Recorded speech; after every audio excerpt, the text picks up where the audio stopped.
They're willing to sacrifice the individual for the collective. Precisely. Why people think that the government is so wonderful, and they need to remember, if you're not who they want, if you're not in that collective, they don't care about your individual needs, and that's why our Constitution has been so important, and our state Constitution, because it protects you as an individual, and we've strayed so far from that. Right. I think there's issues in terms of socialism, and especially Marxism, that we have not paid close attention to at all, even amongst the most popular talk show hosts. They are very reluctant to talk about religion. They always say don't discuss religion and politics, right? Right. But in this case, we're doing both. we need to do both. Because what happens within Marxist thinking, Marxist philosophy, is that the church ceases to be the church of the Old Testament and New Testament. It becomes the Marxist utopia. And government, therefore, becomes their church. And it is to them a religion. And in a sense, truth is only that which supports the collective and supports the utopian dreams of the Marxists, that it doesn't make any difference how you get there. To the socialist, the end justifies the means. Absolutely. So there is no real concern for truth. They can throw the Constitution under the bus, if you please. They have. Yeah, and so that if it serves the good of the utopian socialistic state, then it's acceptable. Absolutely. And that's in terms of ethics, in terms of our morality, in terms of what we do within our cooperation as citizens, it makes a world of difference. And I'm afraid that we are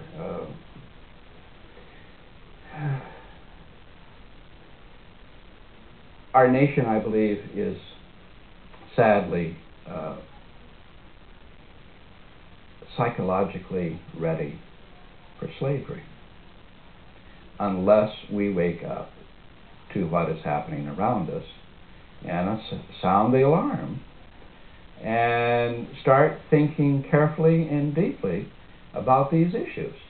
Where we need to talk about politics, we need to talk about religion, and we need to talk about those two together in many different ways. We need to open that debate and discuss that. And I was thinking about early influences on my life and about my political interests. And I was going back the other day about sitting down in my grandparents' home for family reunions, and I have 150 cousins, I believe, and so big family, and the men would all gather in the living room area, women not allowed, back in those days. And as kids, we could sneak in once in a while, and the cigars would be passed around. So the whole room was just blue with cigar smoke and the gruff voices, and they were talking politics. And sometimes the discussion would get heated amongst family members.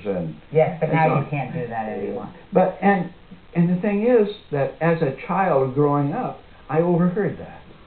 I overheard the debate. I overheard the importance of it to my family. I think we need to open those channels of communication again. Let our children hear the debate. One of the things, though, we're going to run out of time, so we're going to have to wrap up. But one of the things that is, I think, frustrating for people in the political debate is you say these wonderful things. I come out and vote for you, not speaking, but then they vote completely different. And that's what we really got to start watching. I don't care how wonderful anybody sounds. We got to start watching voting records. If they're not doing That's right. what they're saying, That's right. Get them out and try somebody new. If they don't do it... We were talking about term limits. And the thing is, we already have term limits. Every 2 years, the state representative is up for re-election. Right, so if he's not doing his job... If he's not doing his job, then boot him out.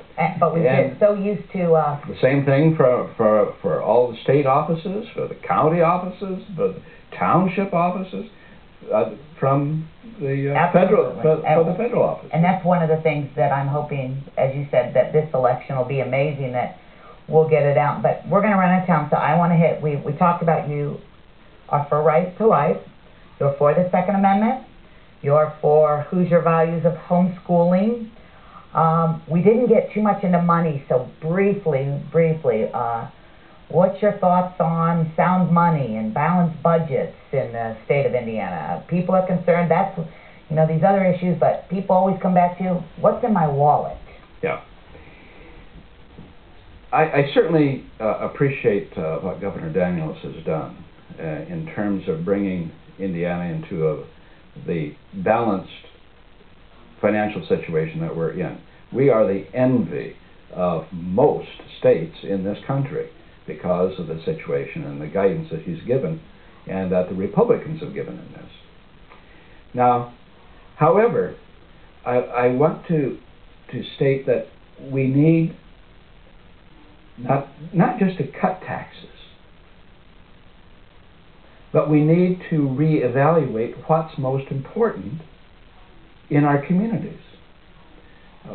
What services are most important? And evaluate what those services are, and then make decisions as to what can go and what can't. I'm afraid that we're just cutting taxes without an awareness of what happens within our local communities in terms of our law enforcement, in terms of our the fire protection, and for what influence it has upon our township and county governments. So we need to evaluate that. Cut you off, Dr. Powers. I want to make sure they get your website. info@powersforindiana.com. www.powersforindiana.com is the website. He's running for State Rep District 51. You've heard some of his issues. You want more information, you're running in the Republican primary, which is in May. If you're a committee man in District 51, you said you would love to talk to him, but all voters, please, if nothing else, do some research, see if Dr. Powers fits your criteria, find out more. I so appreciate you being on the show with me and coming out to Stupid, and we need lots of conservatives this year. If nothing else, I think you hit it on the head. We are individuals, and we need to start recognizing that. We're here because of who we are, not because our gender, our color, or anything else, and we need to start recognizing that. You're important because you're you. Thanks, guys.